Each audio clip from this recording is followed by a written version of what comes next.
The shuttle was old and tired. It made strange noises as it moved toward the massive space station. Inside, 100 new cadets sat in rows, waiting for their new life to begin. Most of them talked to each other. They laughed. They made friends. They were excited and scared at the same time. But in the back row, near the small window, a young woman sat alone. Her name was Park. She was 23 years old. She had black hair that fell past her shoulders and eyes that seemed to look at something far away. She did not talk to anyone. She did not smile. She just watched the stars pass by outside the window. The shuttle docked at Galactic Fleet Academy Station 12. This was where soldiers from all across the galaxy came to train. Humans had joined the Galactic Concord only 18 years ago. They were still new, still learning. Most aliens thought humans were weak and simple creatures from a small blue planet. Walked through the long metal hallways with her single bag over her shoulder. Other cadets pushed past her, eager to see their new home. She moved slowly, like she had all the time in the world, like she had done this 1,000 times before. Instructor sat at the registration desk. He was a tall man with gray hair and tired eyes. He had processed thousands of cadets over the years. They all looked the same to him now. Young, hopeful, foolish. Most would fail and go home within the first few months. Placed her papers on his desk. He looked at them without interest. Average test scores. Nothing special. Just another human trying to prove herself in a galaxy that did not care about humans. Room 447, he said without looking up. Training starts tomorrow at 600 hours. Do not be late. Nodded and walked away. Did not give her a second thought. She was nobody. She was nothing. But 3 levels above, in a room that did not appear on any map, something very different was happening. The High Council of the Galactic Concord had gathered. This did not happen often. The last time all of them met in the same room was 40 years ago, when a star had exploded and killed 2 billion people. For them to meet now, over a single human cadet, seemed impossible. Yet here they were. The ambassador was a tall creature with skin that glowed like the moon. Right now, that skin flickered with blue and purple light. This meant she was afraid, very afraid. Look at her neural scan, she said, pointing at the hologram floating above the table. Look at the patterns. They match exactly. The delegate made a clicking sound with his many legs. He had compound eyes that could see in 17 different directions at once. All of them were focused on the same image, a map of the human girl's brain. It showed patterns that should not exist. This proves nothing, they said. Neural patterns can be similar by accident. It does not mean she is the one from the old stories. The old stories are not stories, another voice said. Everyone turned to look at High Arbiter. He was the oldest being in the room, the oldest being in the entire Concord. His species, lived for thousands of years. Himself had been alive since before humans learned to make fire. His face was lined with age, and his eyes held memories of things that had happened before most stars were born. The Codex is not mythology, continued. His voice was soft but carried weight that pressed down on everyone who heard it. It is history. History we chose to forget because it frightened us too much to remember. He waved his hand, and a new hologram appeared. Ancient text in a language so old that translation software could not read it, read it from memory. When the young species joins the fold, one will come wearing flesh of their kind. She will not know what she is. She will walk among the small and the weak, believing herself to be small and weak. But in her sleeps the architect, the one who was before, the one who made all things. And when she wakes, the universe will remember why it should be afraid. Silence filled the room. The skin went completely dark, even the stopped clicking. This was written 800,000 years ago, said. Humans did not exist then. Earth did not exist then. Yet the Codex knew. It always knows. Below them, 3 levels down, had found her room. It was small. 2 beds, 2 desks, 2 small closets. Her roommate had not arrived yet, put her bag on the bed near the window and sat down. For a long moment she just looked at her hands. Small hands, human hands, they trembled slightly, though she did not know why. She walked to the window and pressed her palm against the cold glass. Outside, stars burned in the endless dark. Billions of them, trillions, each one a sun with planets spinning around it, each planet with its own stories, its own lives, its own small and precious moments. Did not know why, but looking at the stars made her feel sad, like she had lost something important, like she was trying to remember a dream that slipped away the moment she woke up. "Who am I?" she whispered to the glass. The stars did not answer. In the secret room above, watched her through hidden cameras. He saw her touch the window. He saw her lips move. "She is beginning to wonder," he said quietly. "Soon she will begin to remember." "What do we do?" they asked. Was quiet for a long time. When he finally spoke, his voice was heavy with fear and something else, something that might have been hope. "We wait," he said, "and we pray that when she remembers what she is, she will still remember what it felt like to be human." In her small room, lay down on her bed and closed her eyes. Tomorrow her training would begin. Tomorrow she would start her journey to become a soldier. She did not know that 17 star systems had just activated emergency protocols because of her arrival. She did not know that ancient beings were watching her every breath. She did not know that she was the most important person in the entire universe. She was just a girl, a quiet girl with sad eyes and dreams she could not remember. For now, that was enough. 6 weeks passed like water through fingers, became a ghost in the academy. She went to classes. She did her work. She ate her meals alone in the corner of the mess hall. She spoke only when someone asked her a direct question, and even then she used as few words as possible. Her roommate was a girl named Shin, was the opposite of in every way. She smiled all the time. She talked to everyone. She laughed loud and often. She had tried many times to become friend. "Do you want to eat dinner together?" would ask.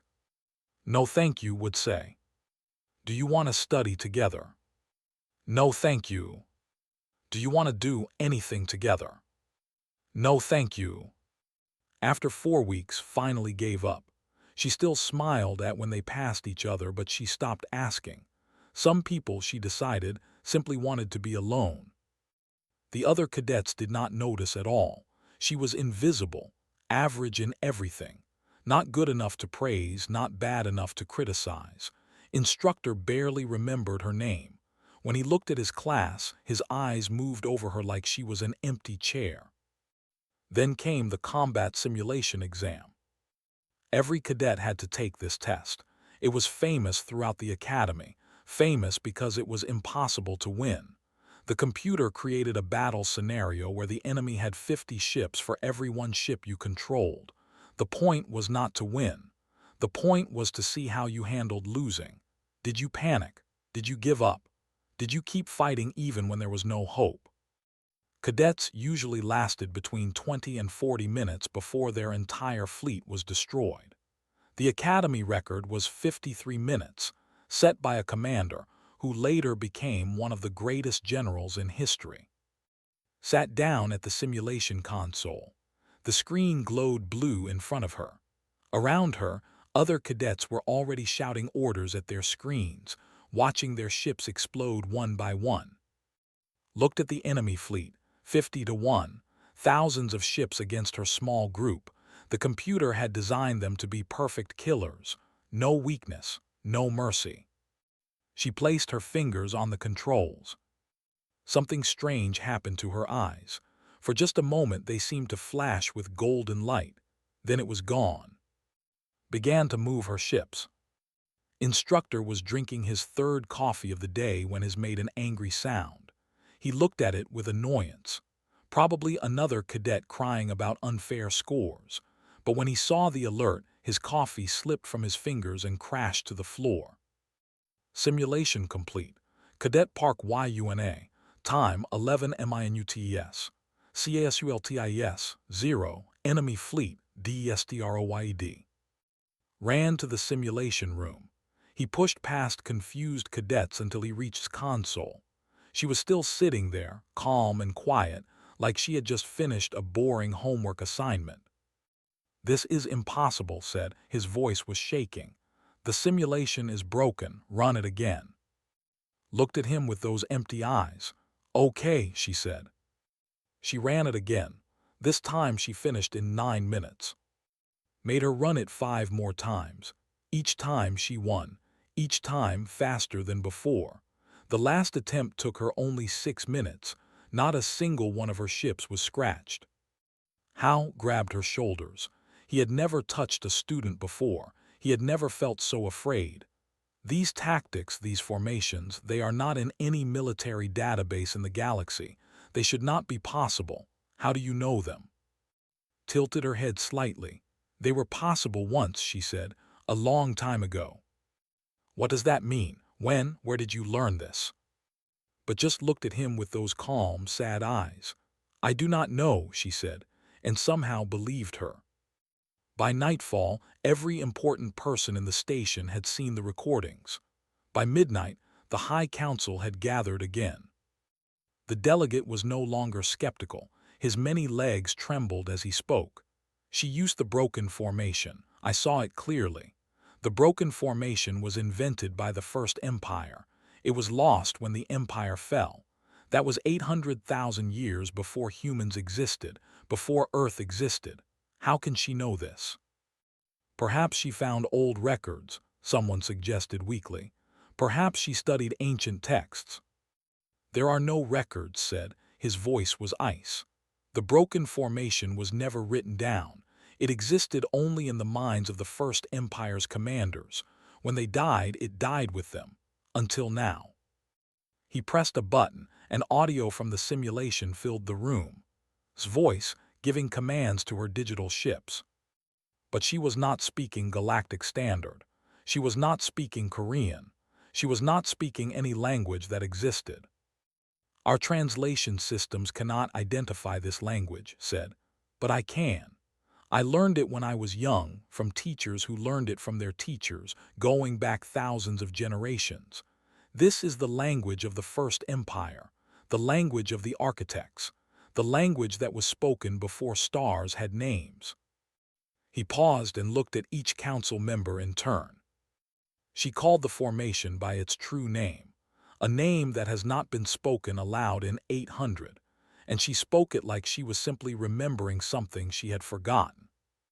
This voice was barely a whisper. "What do we do?" "Nothing," said. "Not yet. She does not know what she is. Forcing the awakening could be dangerous. We watch, we wait, we record everything.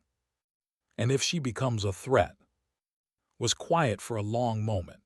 "Then may whatever gods we believe in have mercy on us all, because nothing in this universe can stop what she truly is." In her room, lay in bed staring at the ceiling. Was already asleep, breathing softly in the other bed. His head hurt. It had been hurting since the simulation. Something was pressing against the inside of her skull, memories that were not memories, knowledge that came from nowhere. She had not lied to instruct her. She truly did not know how she knew those things. The tactics had simply appeared in her mind, like she was reading a book she had written herself long ago.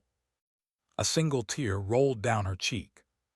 "What is happening to me?" she whispered to the darkness. The darkness did not answer, but somewhere in the back of her mind, something old and vast stirred in its sleep. Soon, it seemed to say, soon you will remember. Closed her eyes and tried to sleep. But her dreams were full of stars being born and dying, of galaxies spinning into existence, of a golden light that felt like home. When she woke up, her pillow was wet with tears she did not remember crying. The dreams came every night now. In them stood on worlds that did not exist, planets with 3 suns in the sky, oceans made of liquid silver that sang when the wind touched them, cities built from crystals that grew like flowers, reaching up toward heavens painted in colors that had no names. She walked through these dreams like she owned them, like she had made them. Beings of light bowed when she passed. They called her names she could not remember when she woke up. They asked her questions about the nature of time and space, and she answered them easily, as if explaining why water is wet. But the strangest part was the feeling. In these dreams she did not feel small. She did not feel alone. She felt vast, infinite, like she contained entire universes inside her chest. Then she would wake up and she would be again, small, confused, scared. The nosebleeds started in the third week after the simulation. She would wake up with blood on her pillow, dried and brown. But when she looked in the mirror, her nose was clean, no wound, no mark. By the time she finished washing her face, even the blood on the pillow would be gone like it had never existed. Notice the changes. Her strange roommate was getting stranger. Talked in her sleep now, not normal talking. She spoke in languages that made feel cold and small when she heard them. Once, tried to record the sounds on her. The recording came out as nothing but static and a high-pitched noise that gave her headaches for 2 days. Sometimes would wake up in the middle of the night and see sitting on the edge of her bed, staring at her own hands. Golden light would flicker between her fingers, like tiny lightning bolts playing in her palms. Then would notice looking and the light would vanish. "You should see a doctor," said one morning. She was worried now, really worried. "I am fine," said, the same words she always said, but her voice was different, deeper somehow, like there was an echo hiding behind it. One night everything changed. Woke up because she felt strange, lighter somehow. She opened her eyes and screamed. Was floating. Her roommate hung in the air above her bed, 3 feet off the mattress. Her eyes were closed. Her hair floated around her head like she was underwater. Golden light poured from her skin, so bright that had to shield her eyes. Jumped out of bed and grabbed her roommate's arm. The moment she touched, she felt it. Something massive, something ancient, something so big that her mind could not hold it. She felt like an ant trying to understand the ocean. Her eyes snapped open. For 1 second her eyes were not human. They were filled with stars. Actual stars, burning and dying in the space behind her pupils. Galaxies spun in her gaze. The birth and death of entire civilizations flickered across her iris. Then she blinked, and she was again. She fell. Caught her and they both crashed to the floor. The golden light vanished. The room was dark again, but outside their window alarms were screaming. On the command bridge, Commander Bay watched his instruments go crazy. Every screen showed impossible numbers. Power levels that should have melted the station into gas. Energy readings that made no scientific sense. "What is happening?" he shouted at his crew. "Sir, I do not know," his sensor officer was crying. "The readings say we should all be dead. The power levels are off every scale we have, but nothing is damaged, nothing is even warm." Looked at the screens. The energy was coming from the cadet quarters, from one room, room 447. His communications officer turned to him with a white face. "Sir, the Council is ordering immediate evacuation. All non-essential personnel must leave the station." "On whose authority?" "The Sleeper Protocol, sir. Article 1 of the original Concord documents." Felt his blood turn to ice. He had heard of the Sleeper Protocol. Everyone had.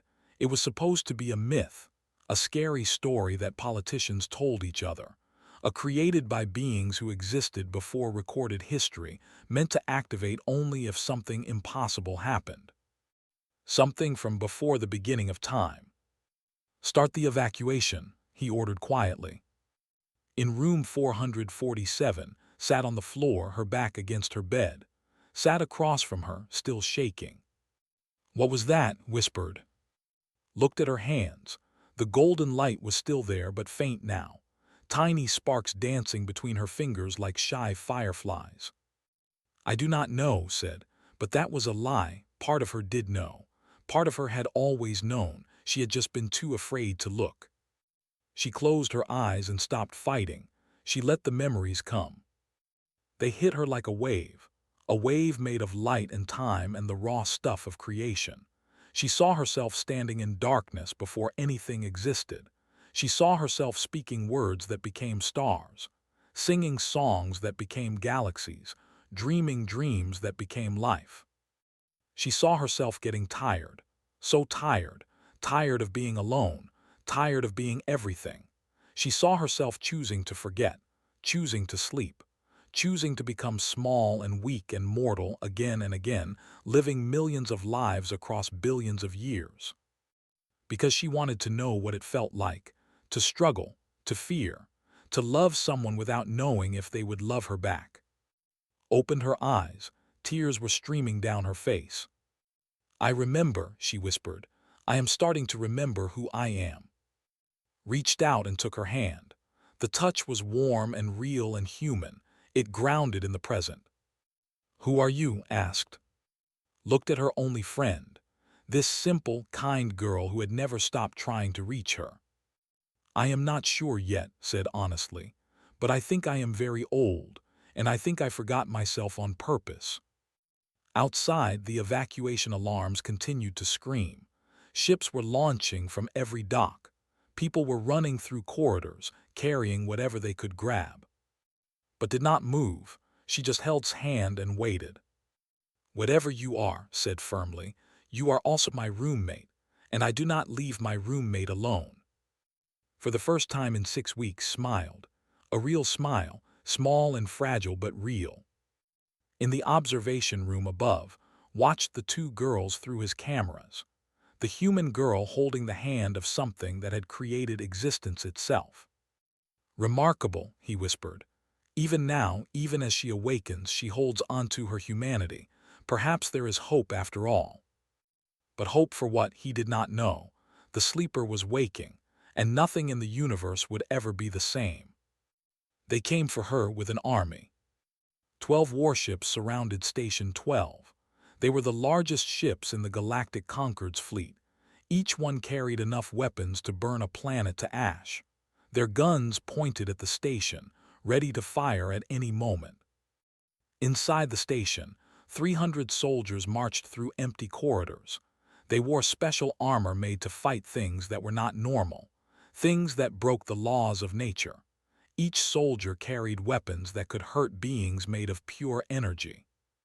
Leading them all was High Arbiter himself.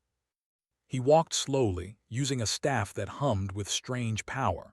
This staff was ancient, older than most civilizations. It was designed to trap gods, to hold them in chains made of mathematics and force. Hoped he would not have to use it. They found in the observation deck. She stood alone in front of the huge window, watching the fleet of warships with sad eyes. Golden light flickered around her like a gentle fire. She looked small against the vast darkness of space. "You know why we are here," said. He stopped 10 feet away from her. His soldiers spread out behind him, weapons raised. "Yes," said. She did not turn around. "The Codex speaks of you. It has spoken of you for 800,000 years." His voice was steady, but his hands were shaking. "You are called the architect, the first mind, the dreamer of reality. You built this universe, every star, every planet, every atom, and then you chose to forget. You chose to sleep among the creatures you created, living life after life until the time came for you to wake." Finally turned, the soldiers stepped back. They could not help it. Her eyes held depths that made them feel like insects. "I was lonely," she said simply. Her voice was soft, but it seemed to come from everywhere at once. "Creating things is easy. I did it without thinking. I sang and stars were born. I dreamed and galaxies took shape. But I was always alone. The only one of my kind. The only mind in an empty universe." She looked at her hands, human hands, small and fragile. "I wanted to know what it felt like to be small, to struggle, to not know what tomorrow would bring, to love someone and wonder if they would love me back." A tear rolled down her cheek. "So I forgot myself, again and again. I lived millions of lives. I was born and I died and I was born again, each time knowing nothing, each time discovering everything fresh and new." "Why did you wake now?" asked. His expression changed. The sadness remained, but something else appeared behind it, something hard and determined. "Because something is coming," she said. "Something I locked away when I built the first stars. I called them the Hollow. They are what existed before me, before anything. They are creation, anti-life.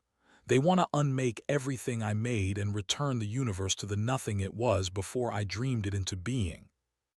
The soldiers looked at each other nervously. "I felt them stirring," continued. "Even in my sleep, even without memories, I felt them breaking free. That is why I joined the academy. That is why I am here, not by accident, by instinct. The part of me that never really slept knew I needed to be ready." Gripped his staff. "The Codex says you are dangerous, that you could unmake us as easily as you made us." "I could," admitted. "I could think and this station would become dust. I could blink and your fleet would never have existed. I could whisper and every mind in the galaxy would forget they ever lived." Fear rippled through the soldiers. Some of them started to raise their weapons. "But I will not," said, "because I remember what it feels like to be mortal. I remember fear. I remember love. I remember my roommate holding my hand when I was scared." Her voice broke slightly. "I remember being human, and I do not want to forget that again." Studied her for a long moment. This being in front of him, she had created everything he had ever known. His species, his home, his entire existence was her dream. Yet here she stood, crying human tears, speaking with a human voice. "What do you need from us?" he asked. Smiled, it was a small smile, fragile and human. "An army," she said. "The Hollow are not like anything you have fought before. They cannot be killed by normal weapons.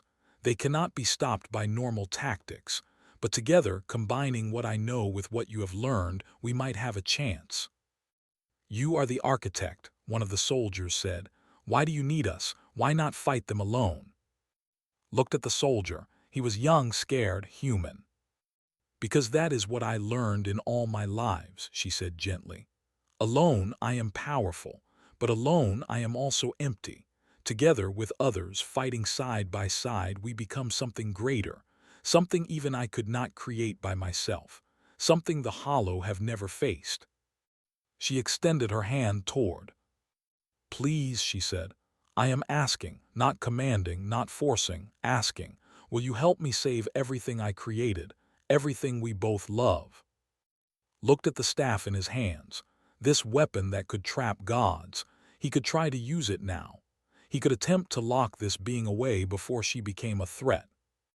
But looking at her eyes, at those ancient yet human eyes, he knew something with complete certainty. She was not asking because she needed them. She was asking because she wanted to fight beside them, not above them. He lowered the staff. "What do we do?" he asked. Relief flooded his face. For just a moment she looked exactly like what she had been 6 weeks ago. A quiet girl, a lonely cadet, a human being. "We prepare," she said. "We gather everyone who is willing to fight, every species, every ship, every soldier, and we teach them what I remember, tactics from before time, strategies that existed when the universe was young." She turned back to the window. Beyond the warships, beyond the stars, something dark was moving, something hungry and empty and cold. "The Hollow are coming," said.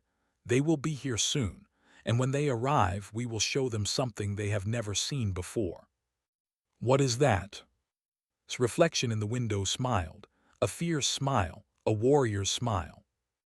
"Creatures they wanted to destroy fighting back, together, not because they have to, because they choose to." She placed her palm against the glass.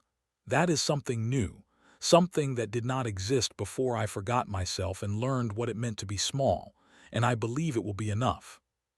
Behind her began giving orders. Ships were recalled, armies were mobilized, messages went out to every corner of the galaxy. The architect had awakened, and she was calling for heroes. The Hollow came from the spaces between stars. They did not fly, they did not travel. They simply appeared like dark stains spreading across clean cloth, Where they touched, light died. Matter forgot what it was supposed to be. Ships that got too close simply stopped existing, leaving nothing behind, not even ash. They were black, not the black of space which still held stars and possibility. This was the black of nothing, the black that existed before dreamed the universe into being. Looking at them made minds hurt, made souls feel cold. There were thousands of them, millions, more pouring through cracks in reality every moment. And standing against them was the Allied fleet. 3,000 ships from 100 different species. Humans flew beside. Commanders coordinated with strategists. Beings that had hated each other for centuries now fought side by side, united by something greater than their differences. Commander Park stood on the bridge of the flagship. She wore a simple uniform, no special symbols, no crown. She looked like any other officer except for her eyes, which sometimes flickered with golden light. Beside her stood Instructor, now promoted to Tactical Officer. Commander Bay led the forward assault group, and who had refused every order to evacuate, managed communications. You could end this with a thought, said. He stood nearby, watching the hollow swarm toward them. You are the architect, you made reality itself. Why use ships? Why use soldiers? Watch the darkness approach. Because I learned something in all my lives as a mortal, she said. When I was alone, I could create anything. Galaxies, stars, entire civilizations. But it was empty, beautiful but empty. She turned to look at the bridge crew. Humans and aliens working together, scared but determined, small but brave. When we work together, when we fight together, we become something new, something I could never make by myself. The Hollow know how to fight a god. They have done it before in the time before time, but they have never fought this. Fought what? Smiled a family.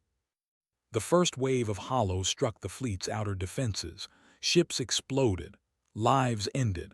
But for every vessel that fell, 10 more pressed forward. Pilots flew patterns that had taught them, formations from before history, tactics that the Hollow had never seen. Now, said quietly. She closed her eyes and reached out, not with power, not with force, with connection. Every mind in the fleet felt her touch. It was gentle, warm, like a mother's hand on a child's forehead.